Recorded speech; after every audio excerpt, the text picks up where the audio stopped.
Hi everyone, so it's Tuesday, but this is probably going to be uploaded on Wednesday because I'm recording it very late. This is a Tuesday Talks video, and it is a Goodreads group created by Mrs. J. Rod's Reads and Bookworm's Buddy.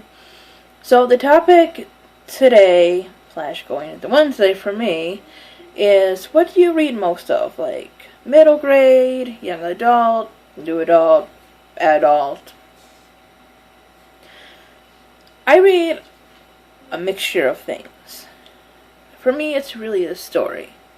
But if I had to pick one, it's probably young adult that dominates. And I've been thinking about the reason why. Why does young adult dominate for me, who is a 29-year-old? And I got to thinking, a lot of it's probably advertisement, marketing, etc.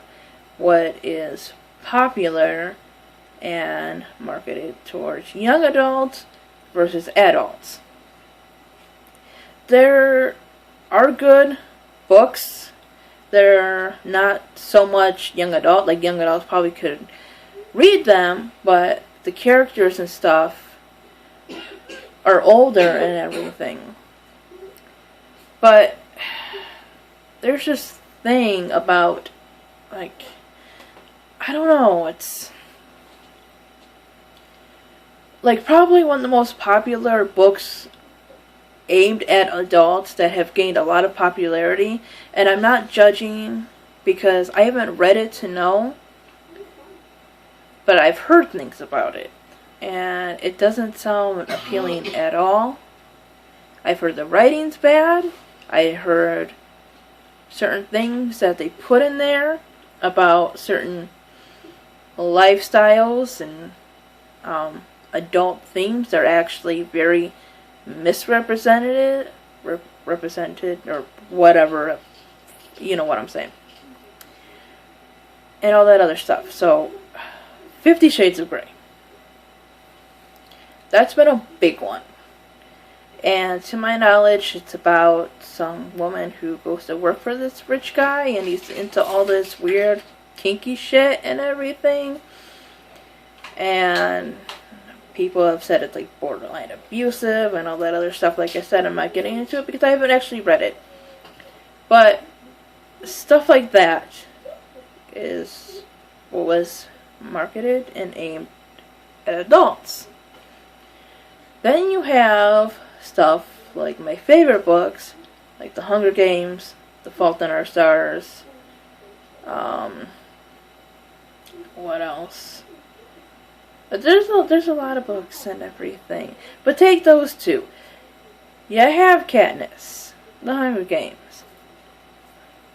She steps in for her sister because she loves her family, and she's struggling to take care of them and everything, and then she goes to the Capitol. And then, you know, through her journey, she learns things. She had, like, I wouldn't say a prejudice or whatever. I mean, she definitely didn't have it as much as, like, Gale did. Because he was. And everything was, like, the Capitol people and stuff like that. But, you know, she learns that people are, you know, can be a product of their environment. That everyone is what she thinks they will be because they're from here or there, or they've been raised this way, and there's war, and, you know, just uniting as a people and standing up for the little guy and just not backing down when there is, like, injustice and stuff. Then you have The Fault in Our Stars, which, okay, it's not perfect, but it still deals with being strong in dark times, and the fear of death, and the unfairity of, you know, losing life at such a young age, and, you know, kind of making you think of the things you take for granted and all that other stuff. And that's young adult literature. And then you have 50 Shades of Grey. And the thing is that it's not that there's not good books that are for adults. But a big thing that I've noticed is that they're either written by authors who've been around for a long time, like Stephen King or Anne Rice or a couple other people. And they're great authors. And then there is like dystopian, like I like, that has older characters. Like I started in 1984. But that book was written sometime, I think, in the 40s, because like the 80s were basically the future when he wrote that. And it's the title and everything. My point is, there's nothing new. Nothing to like really say, oh, this is new, this sounds good, let's check this person out or whatever. It's like you have to rely on like the same few authors to put out good stuff. Whereas in young adult and sometimes the children's one, you know, you're most likely gonna get a story that's dealing with some kind of moral thing, some kind of you know, thing to look forward to have this character fight for, and everything else, and stuff that kind of mirrors the real world.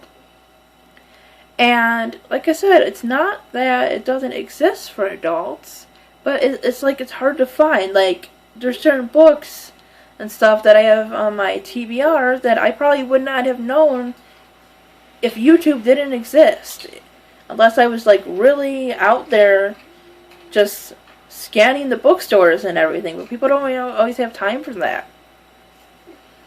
And there are stories that really sound good and everything, but there's really no way to market them and everything. There's no way to, like, you know, do shirts and this and that and everything. So they get pushed to the sidelines. And sometimes that is in young adult literature too. But I think it happens more often with adult literature. There's good stuff floating around and everything, but because they can make big sales on it and everything, it's underrated, as most people would say. I want an adult Hunger Games or this or that. Not exactly in that way, but I want characters who are interested in more than making babies. Not that they can't make babies or whatever, but another thing I've noticed now that I'm thinking about it is there's a lot of times with older books or like books with older characters, I really don't know that they're books until the movie is out and people say that it's a book. And I've noticed that happens a lot too. Like young adult literature is more popular with series and everything, and more people know about the books first. Whereas there is a lot of movies made for adults that came from books made from adults. And a lot of times I don't know about them until the freaking movie is out and everything. So, I don't know. I guess more well-known, like, diversity in types of stories being told.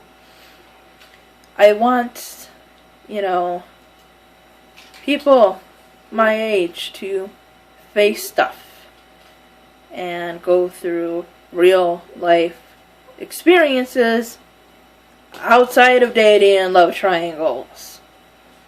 Again, I'm not saying you can't put it in there, but don't make it the sole, like, focus of the book. Okay?